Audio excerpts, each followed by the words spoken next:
Hi అండి. ఈ ఎర్ర క్యారెట్లతో హల్వా చేసుకుందామా?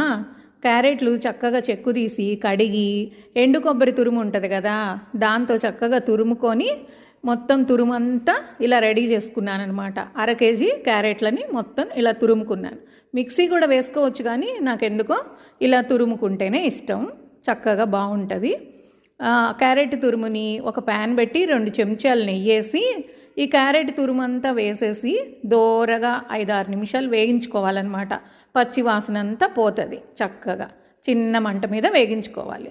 వేగిన తర్వాత ఒక గిద్ద పాలు పోసి మొత్తం చక్కగా కలిసేటట్టు కలపెట్టి మూత పెట్టి ఈ క్యారెట్ని ఉడకనివ్వాలి. చక్కగా ఉడికిపోయి దగ్గరకు వస్తుంది అన్నమాట. మధ్యలో ఒకసారి చెక్ చేసుకోవాలి క్యారెట్ ఏమన్నా ఉడికిందా అని.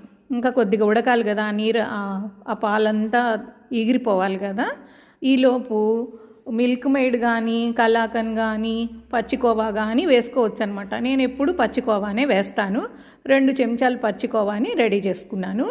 జీడిపప్పులు ఒక 10 జీడిపప్పులు ఇలా కట్ చేసి రెడీ చేసుకున్నాను. పచ్చికోవా స్వీట్ షాపుల్లో దొరుకుతుందండి.